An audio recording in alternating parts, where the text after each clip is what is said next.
I think everyone came just for Loki. Might be. Everyone who's gonna join is just like waiting for me to show Loki, and then they're gonna leave. Well, we'll talk about that in a second because I want to ask you about it. Let me just check that it's on Facebook as well. Mm-hmm. So I can see it on my phone. And all right, we are on. No, which side is better? All right, hello friends. Those joining us. Ilya, Tamara, welcome. All right, hello friends. Those joining us. How do I mute this? Otherwise I can hear myself talk. Ilya, Tamara, welcome. Such a delay. There's a slight delay between this world, which is the real world, and that world, and Facebook, which is way behind. How do I mute it? Oh, done. Okay, well, here we are, and we have a first question. We have a first question posted already. Oh wow, that was quick. Yeah. Ooh, that was a good question. Before we start answering questions, I'll just remind you, if you can turn on your name on, that will be helpful because then we can see who you are. And I think there's some instructions as to how to do that. I'm not sure, but someone will show you how to turn on so we can see your name. But that is an interesting question already, Zero. Thank you for that. We're going to get to it. So Ieva, let's make this formal. Hello and welcome to LJ Q&A. Hello, I'm happy to be here. Are you ready for this? Yes. We're going to go deep. Yeah, okay. I will see. I will do my best as I always do. Okay, good. So let's say hello to everyone. Julia, hello. Thanks for watching. Hello, Julia. Daniel, thanks for watching. Hey, Kirsten. Chris is on. Monica's on. Hey, Stephanie. So please post some questions. Anything that you would like us to talk about. Some doesn't have to be a question. I know sometimes it's just a topic. You can just say, you know. Ieva, you sexy. Ieva, you sexy. We'll have a question similar to that. And then we just keep talking about that. See how far we can get. Ieva, what are you wearing? Whatever you want. Oh, look, we don't know what we're wearing, but we definitely know that you weren't wearing that during the day and you just put it on for this program. Actually, let me go through that. I was changing my top like 5 times and sitting in front of the camera and like, oh no, is that a color that I'm going to change and checking again? It's so funny. It's been a long time, Ieva, since somebody was so interested in their meeting with me that they changed their top several times. Well, it happens every week actually. Before this, at this particular show. Yeah. Okay. So, hello, David. Hello, Jenny. Hello, Lena. Feel free to say hello. Feel free to post something. Otherwise, let's get started. So, Ieva, maybe we'll go with the first question, which is there.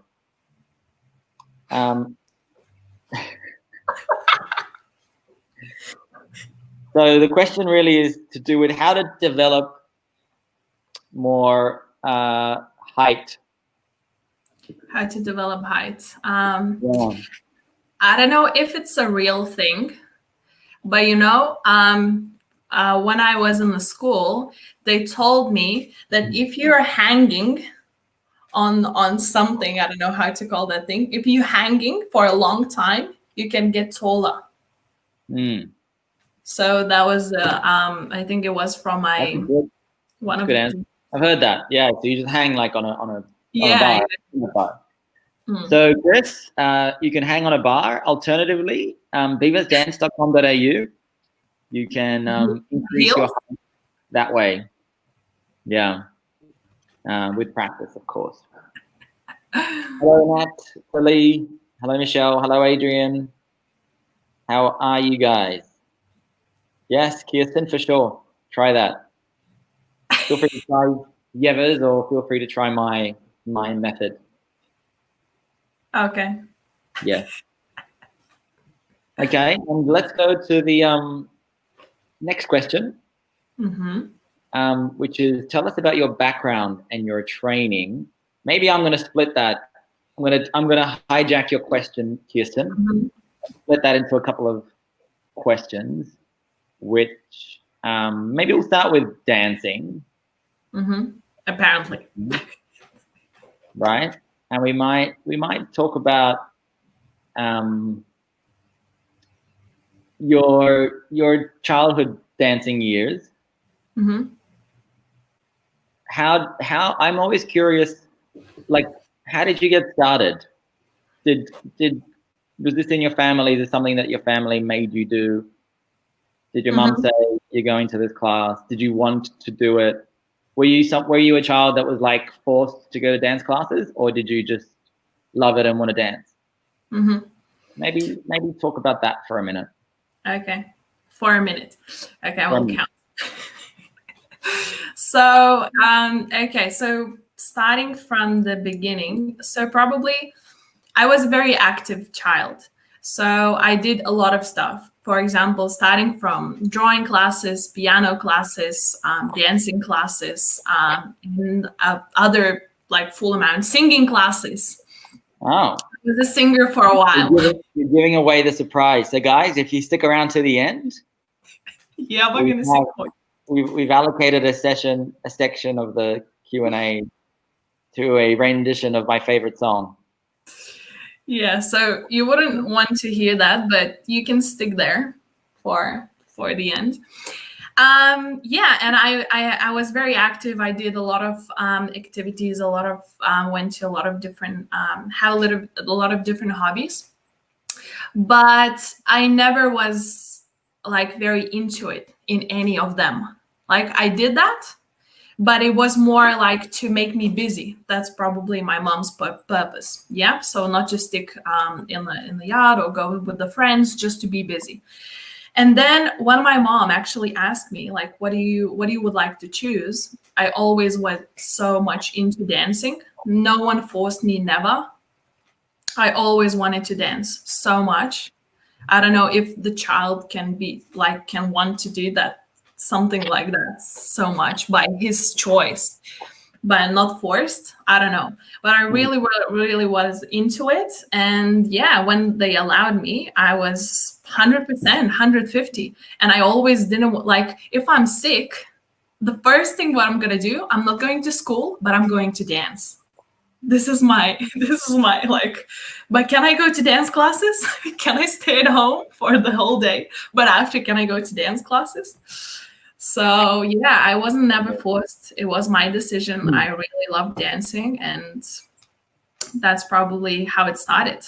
My mom was a dancer for a bit, but not really. But we all like kind of were surrounded about with dancing.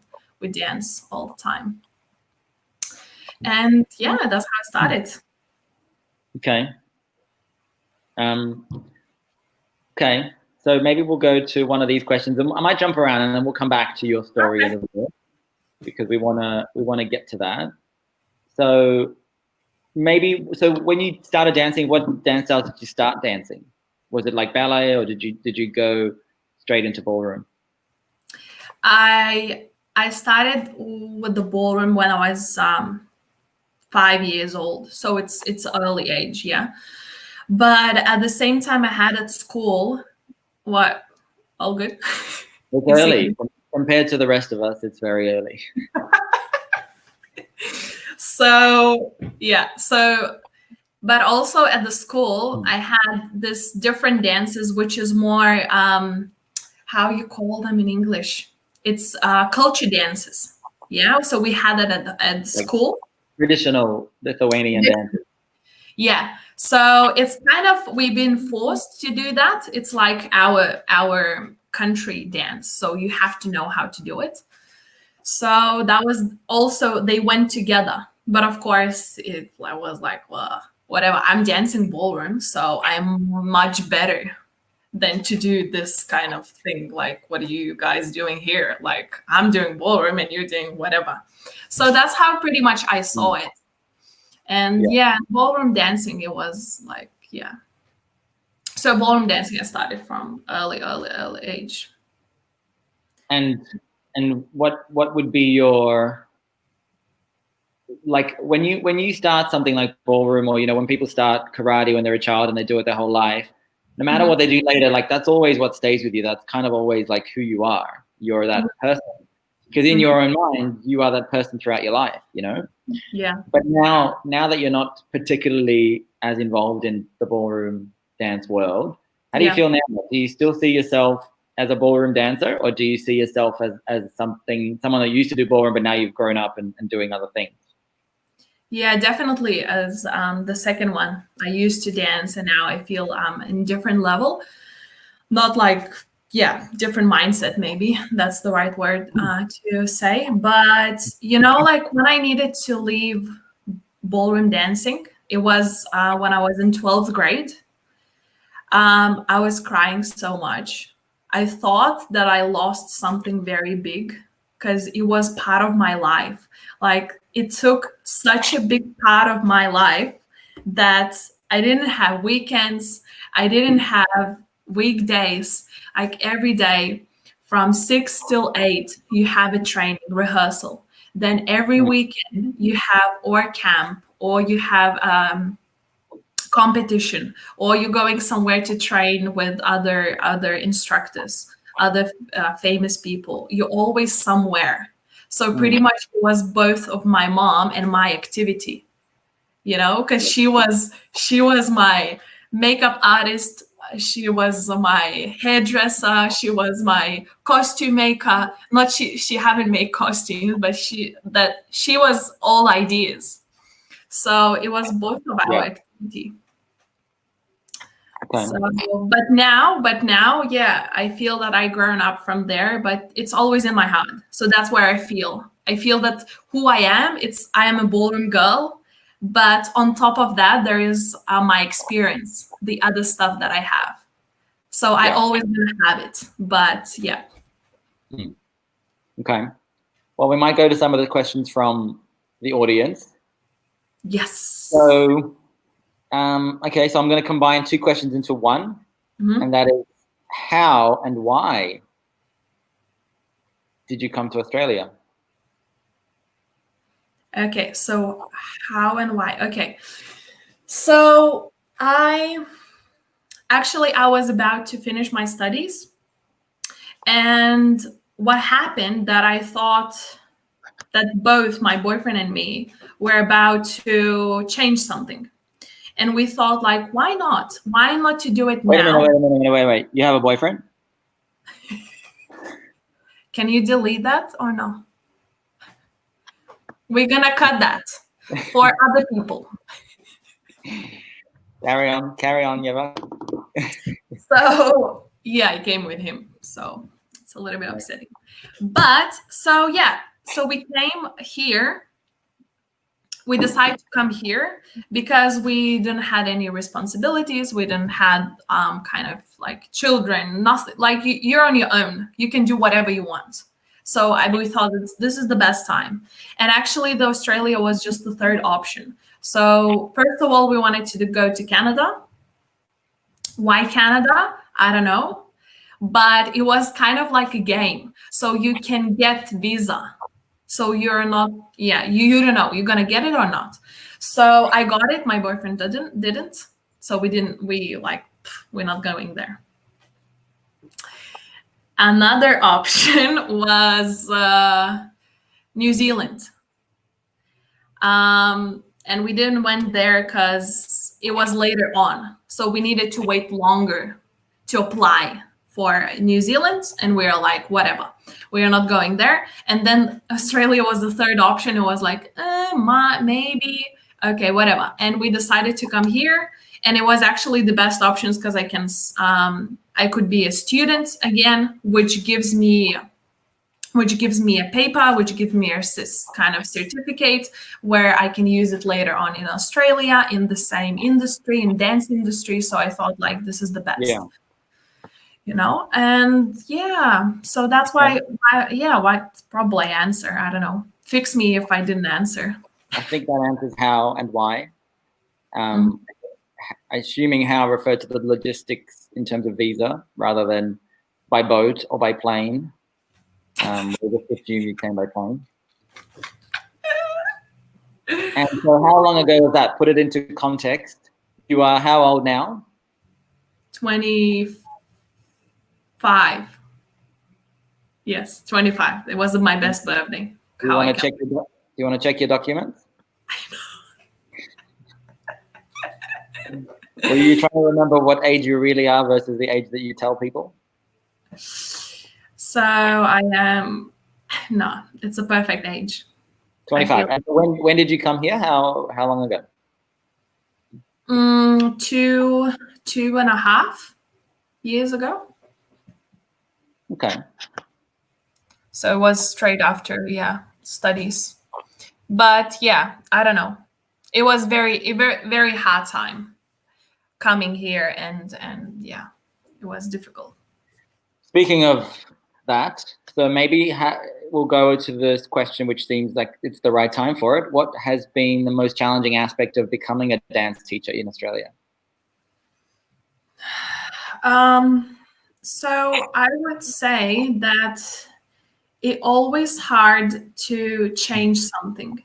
So back home, I was already like a dance teacher. I was teaching children. I was teaching adults.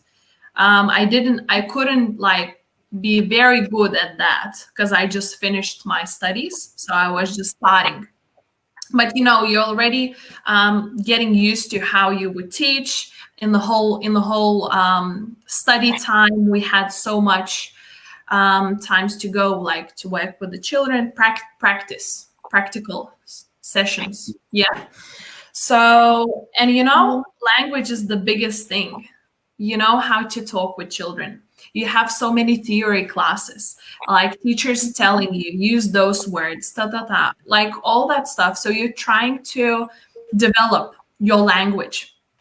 And then suddenly you're changing country. And everything you learn, it's not useful anymore. It is, but it's not. So, and it's so scary because you coming into new country and you're like feeling like I finished my studies. I should be already like certificate dance pedagogue. So I don't know how is this word is in English, but yeah. So it's really hard. It's really hard to change language. Probably that was the hardest thing for me, and I think it still are. Yeah, you see, you can hear. But anyway. So yeah, so I think that the change is really hard to change everything about yourself because you don't know anymore how to express even yourself. You completely changing. And so now 2.5 years later, you've done very well. You've got, you know, several teaching jobs, and certainly by the standards of a dance teacher, you could claim yourself to be successful. If in the least it is that you are employed, you know, as a dance teacher and make a living from that, which is, you know, very unusual. You know, the majority of dancers, the majority of dancers are aspiring dancers. They want to be dancers, but they do something else. Yeah. And so maybe touch on what has been the most challenging part of getting to that position, or what have been maybe some of the aspects, whether they be challenges, or maybe there's an element of luck, or an element of coincidence, or an element of your personality that do you think has got you to that place? Mm-hmm. I think it was kind of a bit luck that I got into position where I just met the right people at the right time. And I think that changed my life completely. So I just got on the right wave and I was just following that wave.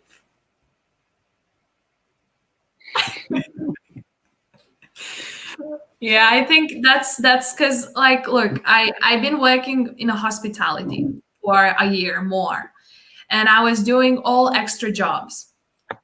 Been dreaming about to start being a dance teacher in Australia, which was kind of, I couldn't even imagine that, like how I'm gonna deal with that. One time when I had in my studies here, I had lesson with children in the school, and I needed to teach them.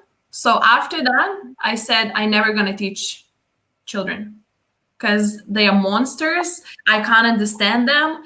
Like how I'm gonna talk with them. It's just like I said, like I'm never gonna do this. And now here you go. I'm teaching children, and I'm loving it. And it's just yeah, I don't know. So coming back to your question, yeah. So I think I was lucky at that time to meet the right people, the right time. But definitely overall, yeah, something people liked in me something, like probably that's a personality, that's the way I am. And yeah, I'm just trying to be very, very grateful for everything. So then everything whatever comes to me in life. That's nice. That's nice. So, I mean, can we stay on that for a second? What do you think it is about your personality that has allowed people? What do you think it is that people are seeing in you, whether it's your students or your colleagues or people that are hiring you, or what do you think they are seeing about you? What are the attributes that do you think have contributed to this feeling? It's a really hard question. Oh, I know. This is not supposed to be fun. Not for you anyway. Maybe for everybody watching. I don't know. About every class. You're not here to have a good time. I don't know. Maybe I think first what I can say about that maybe I just like to laugh for myself. Like I'm not afraid to be silly. It's just I like to be natural, whatever, as I feel. Like look at me even now. I'm just like, yeah. Forgetting that I'm like people watching me. That's who I am. And I just really like to express myself and not thinking what people are gonna think about me. So I think that's best side of me. Even later on, I'm thinking, oh, I didn't need it to say that, or yeah, but just being silly, allowing yourself,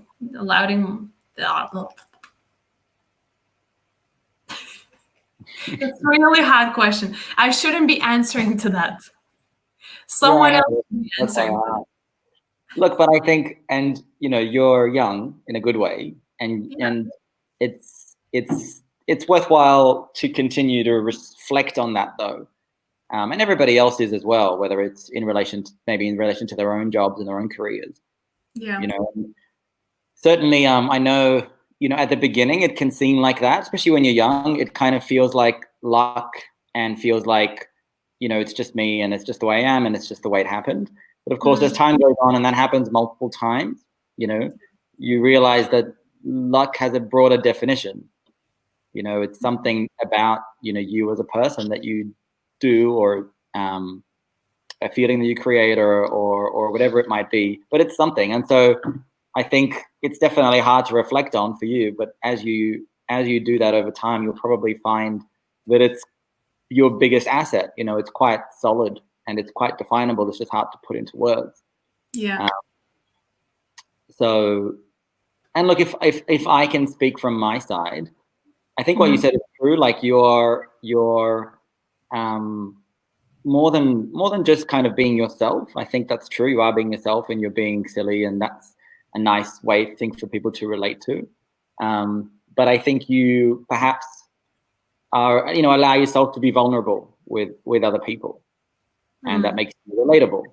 Makes it easier to connect to. But at the same time, I feel like certainly from our experience, from when we met to when you started working with us, you have to put in another important attribute, which is your hard work and your determination and your professionalism is probably the biggest word, you know, and I might attribute that to your background in training. Mm-hmm. It might be your personality too. I don't know. But I think that has helped. You know, you take this thing seriously. You know, I've seen over the years many instructors that have worked with us. Yeah. But more than that, I've seen many instructors who have wanted to be instructors and work.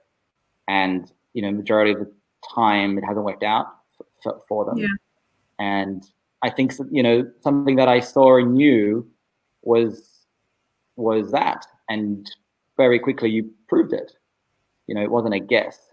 It was like, yeah, well, this is what you need to do, this and this and this and this and this. And you were like, all right, let's do it. You know, and being able to put your ego aside, despite the fact that you were already a professional, was probably the biggest thing that has, you know, led you to where, you know, you are today and taking your job seriously. So I'll just add to that, and we're going to move on. So sweet. So, and then there's another question here. What is your happiest memory since coming to Australia? I had a lot of good memories, but probably the real recent one is my birthday. Oh, I was so happy that day. Because of all people who was around me. So, and actually it wasn't that much about because okay, let's go a little bit. I'm just gonna jump to my childhood. So before, I've always probably had a good birthdays because my mom was amazing. She was always preparing parties and activities and friends and all this. And probably as a child, I got used to, and I become very picky, you know. And then I always had expectations on my birthdays. So I always wanted people to celebrate my birthday, to give me wishes, to remember me, to message me, to call me, and all that stuff. And you know, when you're not getting it once, twice, you're thinking like, what's wrong? Why people don't want to do it? And with the time, especially when I came to Australia, I just changed a lot in that way. I understood that I'm not important. I'm not most important here. Everyone is important in that way, you know, in their worlds. And I was just like, yeah, let's live your life and just enjoy what you have, not expect to have something, or not expect people to make your life amazing or that day amazing. And yeah, and I lived here with this mindset. And that birthday, my 25th birthday, when I didn't expect anything, I got most, which I couldn't be happier about. And I think that was the biggest present for me. And it's not anymore about presents, or not anymore about anything. It was just all the emotional. Yeah. So it's something more. It's very special for me. It's not just the fact that it was in the studio, it was around people, but I just saw way more in this moment. Do you want to share what your birthday was? Like what happened or what you did? Oh yeah, maybe people don't know. I feel like everyone knows. So I just because my birthday was on Monday, and every Monday in studio I have a bachata Monday. So that was was a present for me. I was like, you know what? That's the best day to have a birthday. It's just like, I'm just gonna dance bachata as I always want to do, and it's gonna be my birthday, and all the people, like all the students, gonna be there. It's just like amazing. And then the classes were going on as normal. Suddenly, definitely, Jenny showed up with the balloon with the saying 25, and that was like already was like, what? I was so happy about those balloons. And then she did that, and that was something magical. And then later on the, I don't know which class it was, but you all, which was Felix, Stella, Brendan, Sohail, all instructors, they came out with a cake, with a candle, they put the lights off, and it was just something amazing. Yeah, it was just the cake, and it was, yeah, singing happy birthday. Yeah, it was such a nice moment, wasn't it? Yeah. It was like, it's funny because it's, you know, it's really simple. Yeah. But it was, I think, really meaningful to a lot of us for, not sure why, interestingly enough. But yeah, but that's a key. If you're not expecting, you're getting the most in any situation, in any life situation. Yeah, it's not just mine is like a little example, little example. Okay. So, speaking of your favorite night being bachata night on Monday night, the question here is bachata or salsa, and why? Okay, I'm gonna try to be professional to answer this. Maybe this one time, just don't be. Just go for it. Just see what happens. You know, Felix, in the end of the day. Anyway, okay, I will try. So definitely I started with salsa, and I was in love with that. It was hard. It was very challenging for me. I couldn't understand music, and I couldn't understand everything what's happening there. But I was keep going with all the team. They were helping me a lot to go through that. And I kind of enjoyed salsa, yeah, because I didn't know bachata and I didn't know what it is and nothing about it. And then suddenly there was, why are you laughing already? Well, because I think like, it's great. I can see what you're doing. You're trying to be professional, and it's lovely. I mean, but what you really mean to say is that I forced you to dance salsa and train and taught you all this stuff, and then you didn't know anything better, so you went along with me and you worked hard and you trained all the stuff that we did. I will do and that. Then suddenly one day you were walking past and you saw something going on and you were like, wait a minute. And I said, yeah, but keep walking. That's not for you. Don't look. And then you saw bachata. Yeah. And it's and I started slowly getting better to know bachata. And you know, I would say that's very simple answer to that, actually. That again, Ballroom Live came out and said, like, and remind me my dancing times and how I enjoy dancing slowly, romantically. All like, I think that's who I am. I am romantic. I am slow dancer. I love the lines. I love to show that off. I love to be dramatic. And I found it in bachata. Yeah, and I think that it allowed me to be a little bit more slowy to express myself in the better way. But I would say nothing bad about salsa. I love salsa, and it's just it's just different. It's just way different than bachata for me. Good answer, Ieva. Thank you. Answer. Good. Professional. Yeah. Very professional answer. So we've got a whole bunch of comments here as you were talking. Aww. I'll just share some of them. Roll. Okay. Thank you, everyone. I just want to make sure I didn't miss any questions. What is your happiest memory since coming to Australia? We haven't done that, have we?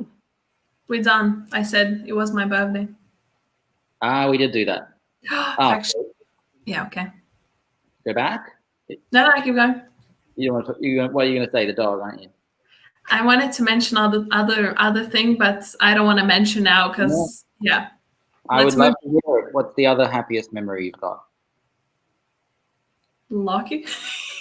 That's what I thought you'd say. We'll get to that. That's why I don't want to mention. I thought like, okay, that's not the time. Okay, so talk about the difference between teaching children and teaching adult children. So yeah, so probably if you've been on Alex Alive interview with Felix, I would say the same, because children have no, they're just saying whatever they want to say. They just really, maybe that's the thing, what I love about children, because we're adults have so many fears. We have so many things that we're in front of us that we can't share. We saving it for ourselves, and children don't have that. They don't know. They just trying. They just happy to do everything. They happy to express. They just natural beings of, I don't know. It's really hard. It's very hard. It's very difficult question, and it's very hard to answer in my language, in my English. I would want to explain that in my language, and then you, Felix, can translate. Well, I think that was one of the questions, right? Can you answer that in Lithuanian? I think we just really want to see what that would sound like. So if you could do that, let's hear it. Just like 30 seconds. I think that would be cool. Okay, wait. Because it's going to be funny. No one's going to understand. Maybe someone out there who understands. If you are listening to this, whether it's live or replayed, and you understand, I wanna hear from you, and I want confirmation as to what she said, and I want to know if she said anything about me being bald. Okay, so quickly, aš manau, kad vaikai yra daug nuoširdesni ir daug atviresni, ir suaugę žmonės yra labai užsidarę, kas truputėlį neleidžia mums kaip mokytojams suprasti, kas su vaikais darosi. Tai vaikai yra nuoširdus. Can I continue? I was just thinking, imagine somebody like logs in just now, like goes on the live, and they're just hearing this gibberish, like, what the hell have I just signed into? LJ Q&A in Lithuanian this episode. I know. That was cool, Ieva. That was great. Next class in whole lesson. You know how, yeah. Okay, let's do it. So the next question I might go to, Chris said that you provided good relationship advice. I can't remember. I'm not sure which section that was. That was 10 minutes ago. Well done, Ieva. Salsa bachata is so controversial. What, my question? Yeah, well, that's why we're here. Which bachata song do you like? Do you feel the most? Ooh, that's. I feel that someone is sitting in front of this chat and like now thinking, okay, Ieva, give it. What's the name? Oh, Daniel. Daniel. It's really hard. It's like very difficult question, first of all, because I can't remember names. And I know Jenny now is thinking, because we had once that conversation, she's like, how you can be a teacher and don't know the name of the songs. And I don't know. I don't know the name of the songs, but what I can say, if Chris is still there, he once showed me a really beautiful bachata song. It was a remix. But at that time, it was a Beyonce remix. But at that time, I just felt that song is magical. And I was just kind of still studying bachata. And I felt that it made me feel like, oh, actually, you can dance bachata and on remixes. And it can be different, It's just not the one way how you have to do that. So that made me feel like, ooh, that's interesting. And So, Rizzo is asking how come you never teach classes in the CBD? because I don't know, we all have our spots, our locations. Okay. So maybe Chris, can you maybe put in the name of that song so everybody can find it if you remember what it was, the one that you recommended to Ieva. So maybe can we just talk about bachata a little bit more? Okay. I feel like, I really agree that your expression in your dancing, even from when I met you before, we ever did anything together, is, has so much emotion and so much meaning, which is probably the hardest thing for a dancer to discover in themselves. Yep. You'd probably agree. Like, you can teach everyone almost everything, but that's one of the hardest things to teach, is to find that thing. And that's what we ultimately are aiming to do, in our classes, which I think why sometimes the standards in our classes are a little bit high, not necessarily because the material is hard. That's kind of irrelevant from our teaching perspective. It's because we just want to help people see that thing that's out there, which is really hard to get, but we want to get people as close to it, as we can. And I relate to, obviously, having only started at the age of 30, it's very hard. Once, it's like you said about kids, when you have this magic of lack of self-consciousness, it's beautiful. And that obviously gets beaten out of you as you grow. And as you become an adult, it's really, really hard to tap into that. But that's what we're all working on. So I feel like bachata really, at least the way you dance it, and I believe that salsa in the way that you dance it to the songs that you like in the style that you like, because just like bachata, salsa's got various styles, also suits you. And so when you, I guess I want to sort of understand more how you think about it when you see artists, and maybe even talk about some of the artists out there that you like, or when you see bachata social dancing. Or is it the music? What is it that connects you to the dance? What is it that drives those feelings, do you think? So probably what I see and what I like in dancers is it's a feeling, but if I'm going a little bit more in details, so I want to see that real feeling is not, because sometimes when we dance, we're trying to fake it or to show it, which is not the one I love. It's more which is coming from inside of you. And like when I'm watching those dancers, I can see them like an open books. They no, it's not the right way. I will explain. When they dancing, yes, they're like open book. So they showing themselves who they are in that dance. That's how I see it. Probably that what takes me.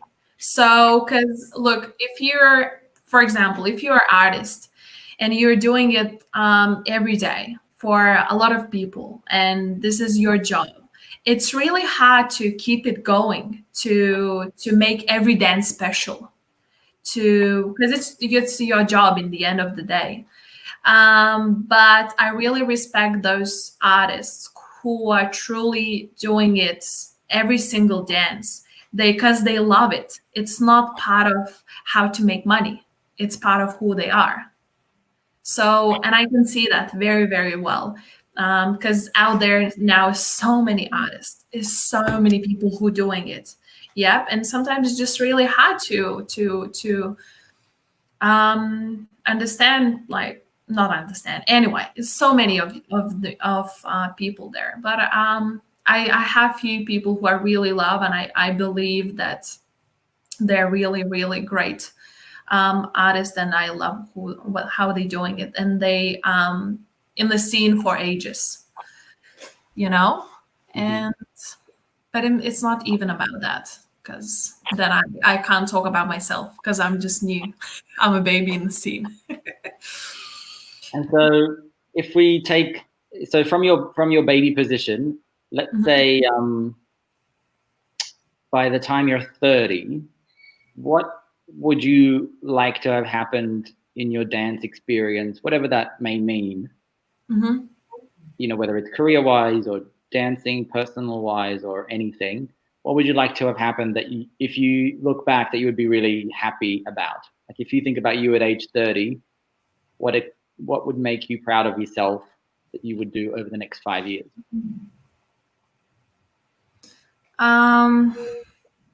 That's again really hard question. I only ask hard questions. You get the easy ones from everybody in the chat, and you get the hard ones from me. Look, while you think, I will help you relax by pointing out that very cute baby. You're a very cute baby. I always were very okay. So I'm a stage person. I grow as a dancer, as a performer, and I think still that it's something inside there that want to come out, and want to still do it a little bit. Other thing, I'm for some reason I'm holding myself for that.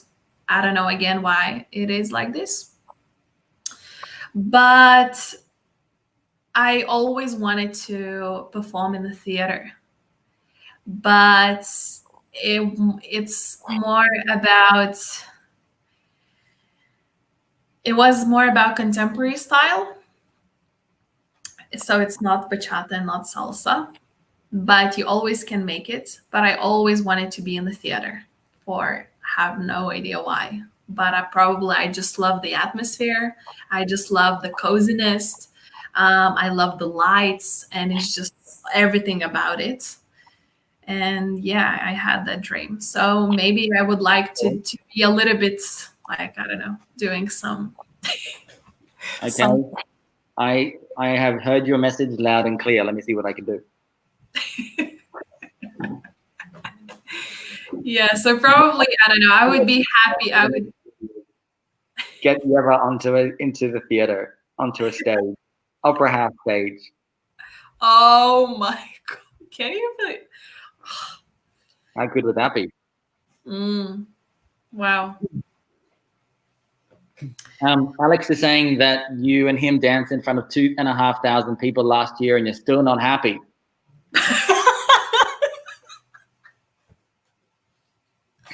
Now, I added the last part, but I feel like I have interpreted his message correctly. I think so. You forgot the accent. You don't have to answer that. Okay, so we're going to move on because we've only got 15 minutes left. We've been having too much fun. It's gone real fast. But that was amazing, Alex. I really enjoyed that. That was amazing. But you said what it would be next, not what I had before. So this question is for me, I guess. What is your proudest Ieva moment? Boom, boom, boom. Boom, boom, boom. Oh, look. Let me consider it. Ieva, you entertain the people while I consider this question. Okay. Ready? Should I start? Start entertaining? Yeah. Oh, is that what you're? Is that the entertainment begun? Is that the entertainment? Have you started? Was that it? Where you did the hair thing? Is that how it started? I'm entertaining now. Look. Should I talk or I don't? We use this expression where you fall to the level of your training, and that is what you just did, Ieva. Under pressure, you fell to where you are most comfortable. Exactly. Look. This is me, and I stopped talking straight away, and I do.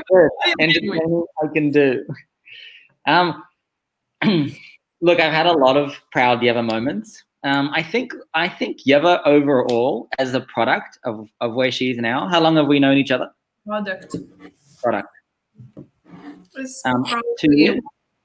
Somewhere, yeah, around. In the 2 years since I've met, Ieva, since you walked into the studio and since I put her under the test and since we started training, it's similar to a student experience. Like I have a lot of pride in being able to help nurture and create and train people and develop them to their full potential. And Ieva had something magical, which we talked about earlier. And, I'm just proud to have been able to contribute to that in whichever way I could, to make Ieva what she is now, and the thing that she's kind of adding to us every day. I think, some of the stuff we don't talk about in public is that a lot of what we do is not an accident. We spend a lot of time working and thinking and training, and all the instructors do, and certainly Ieva and I have, and Ieva's been able to take all that and make something special out of it. You can't, you can only take training so far. And so to me, when I watch a room which Ieva is handling or teaching or dancing, I watch on with a lot of pride, because I'm like, part of it is ego, because I see that I'm like, oh wow, that's really cool. She's kind of taking some of these things that we've worked in and making them into something even more. And part of it is just, kind of pride in its most basic, deepest sense, that it's just nice to sit back and watch something amazing like that. And I do think of one moment, actually, which is the bachata competition. That's what I was. That's definitely my proudest Ieva moment. I don't know what happened that day, but I was very, just so, I think we were so, I don't know, connected, and And it was just, what? And I was sick. Yeah, you were having some troubles. Yeah.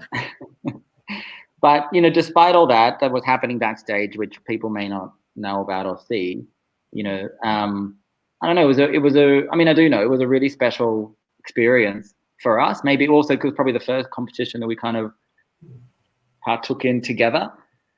And I think I was saying on the other Q&A, maybe with Jenny, where I was emceeing that night, and normally, I do it in a quiet, separated way. I think about what I need to do in my job, and I'm not very emotional as it relates to everybody that I see backstage, even though I know 99% of the people that are on stage, I know them all. I'm not particularly emotional about them. If I see people kind of nervous and crying, and it doesn't bother me that much, maybe because I've just seen it a lot. But this one day, I was just emotionally a bit of a mess, even though I had my own job to do, just because Ieva was backstage.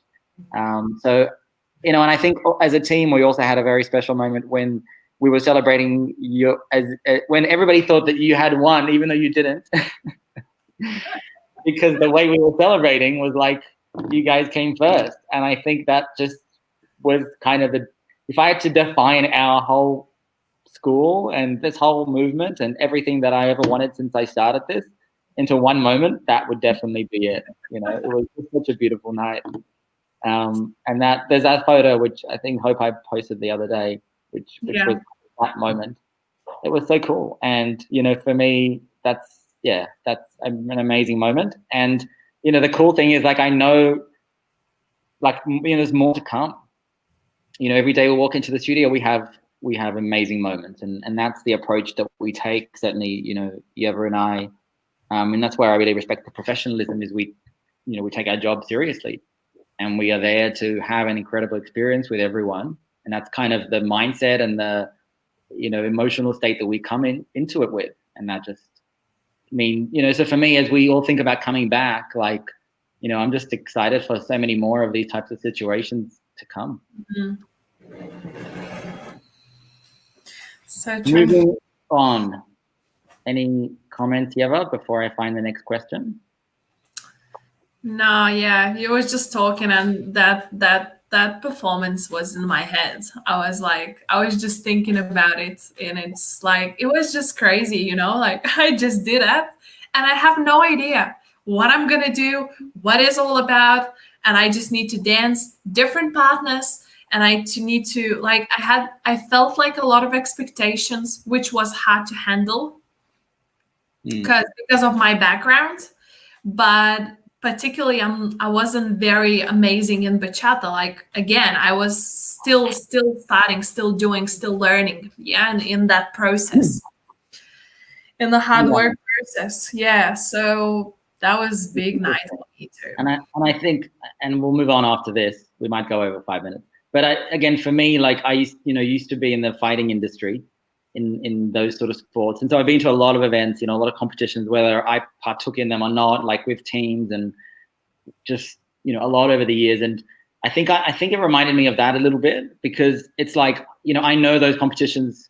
The bachata competition that you did, I've been at every single one of them since 2010. Yeah. I know them so well, and you didn't know them at all. And I think I had a little bit of that feeling where, that kind of feeling that a coach has when their fighter is about to go out. Like when you're the dancer or you're the fighter, you don't know and you don't want to know. You can't manage all the other stuff. You're just trying to focus on what the hell you need to do on stage.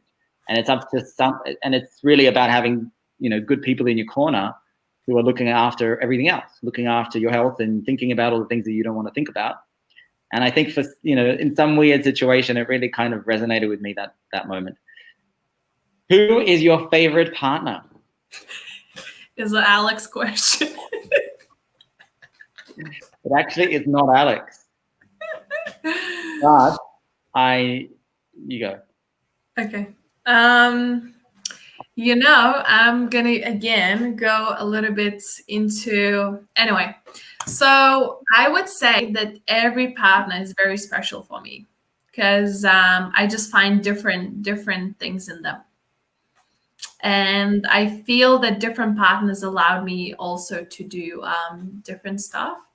But what can I say? Probably if I'm leaving bachata behind, then I have Alex, which I don't know. Look, you can't.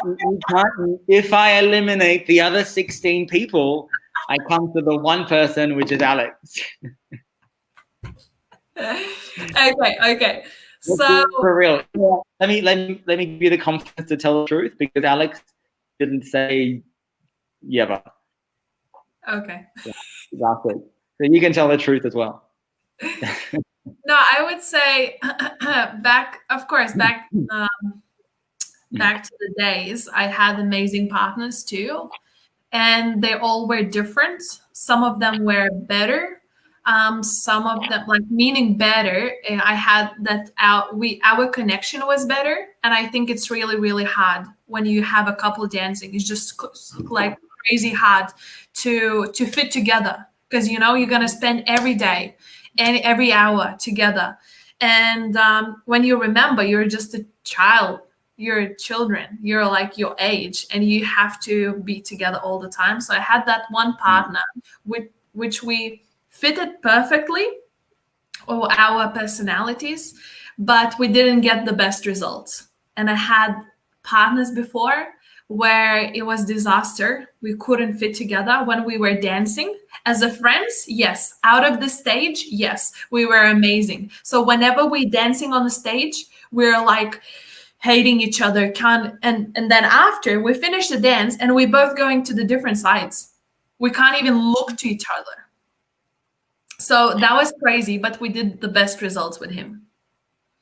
So that's interesting, So I don't know how, but at the moment, yeah, I would say the partnership is a little bit different as I see it before, because I was spending so much time with that one person.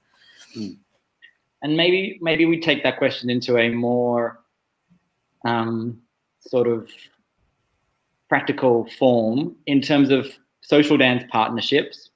Yep. What kind of guys, or what kind of experiences, what kind of leads do you enjoy dancing with? If all the men watching were to do 3 things to make Ieva happy on the dance floor, what would they do? I would say, and I asked Jenny this question, but instead of 3, I had to say 17 things. But then Jenny. 3 things. So probably the man is the best partner is the one who is allowing you to be a queen in the dance. Yeah, so then everything becomes about you. Probably that's the main. If I'm saying, like, I can say just one. Here you go. I'm a queen. Done. That's the best dance. But if I'm going a little bit more real, I would say that actually I had the private with John the other day, and I just said to him that you can feel when person is dancing with you, and it's just everything goes very organic, very natural, nothing fancy. It's just the way you feel in his hands. Oh my god, that sounds so romantic. But it's true. It's nothing to do about fancy schmancy stuff. And yeah, it's just you can just dance together and feel like, yeah, you can trust him, you can enjoy that dance. Yeah, and it's gonna be perfect. I don't know. Probably Good it's not a good answer, but yeah, that's how I So Daniel has got his pen and paper. He's writing it down. make your dance a queen. That's good. Well, we are at 9 o'clock. I hope I've gotten to all the questions. I hope I haven't missed any. If I have, feel free to, comment. But if you want to, any last questions or comments from anyone, feel free to contribute them now. Otherwise, That's it. Chop chop. Anything that you would have thought is, good to talk about that we didn't get to, we didn't ask, or nobody asked that you thought you might talk about today? I don't know. It would be more like maybe message to everyone. I just feel, especially in this quarantine and this isolation and this hard times that we had, I just want to say that all the students being a probably biggest motivation for me, because I didn't want it to do. It was hard for me to do online classes. I didn't actually wanted to do them, and after all classes, I felt like I don't know how open I can be, but I wanted like to cry because I wasn't happy about it. When you're used to of doing it with the real people, with real emotions, real connections, it's completely different. And I felt like, yeah, I'm killing it. Like I'm pretty good. And then suddenly you understand that you can't even do that. So, but to see happy faces and just to hear good feedback out of that, it was my biggest motivation, because it was really hard. But I feel that I just wanted to mention that because I'm really, really thankful to all our LJ students who did that, and I'm just very, very happy of that. That's some very true words, Ieva. I think that's a very nice way to end. So thank you, everybody, for inspiring us to be able to keep inspiring you. Yeah. It's a hard time for everyone, and it's nice that Ieva, you're able to kind of, be open and honest about that, because obviously there's a lot of people who feel that way. So it's nice to acknowledge it, and it's nice to see that despite those feelings, we carry on, because we know it's the right thing for all of us. It's the right thing for ourselves. It's the right thing for the people who are resisting doing, online classes and things like that are not the ideal, but they're certainly, better than nothing. And more so than that, I think we've all been surprised by how we've been able to still have some pretty incredible moments and times and experiences in the last 6 weeks. There's a lot of creativity that's coming out. There's a lot of, learning that's coming out for us as instructors. Teaching online is different. And so I think we're all going to look back on this as a really priceless time. And, I said this like 6 weeks ago in that first week when I was, in a shambles over here trying to figure out what the hell we were going to do. But I think it was the thought that stayed with me the most, which is we want to look back on this time and be proud of ourselves. And the hard times and the feelings will all pass. And it's only been 7 weeks, but I think, I definitely feel like we've done that, and that's something really special to take forward with us. We're going to have students and teachers in the future, and we're going to be like, oh, you have no idea, mate. You went there during Corona, right? What are you talking about? that's how it's going to be, It's like this, nothing. You think this is hard? Yeah. So, but I think that's a medal that everyone who's been involved is warranted to wear, because they've done the hard work.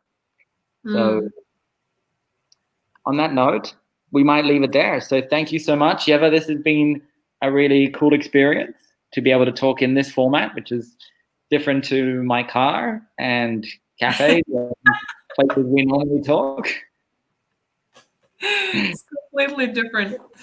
Yeah, but I really enjoyed. I'm happy. I'm really happy that I was able to do that. And thank you, Felix, for inviting me. I didn't expect that. You're welcome. I've been rejected the first time. Yeah. It's another example of me pushing you into something that ends up being something you enjoy. All right. Thank you, everyone. Thank you, everyone.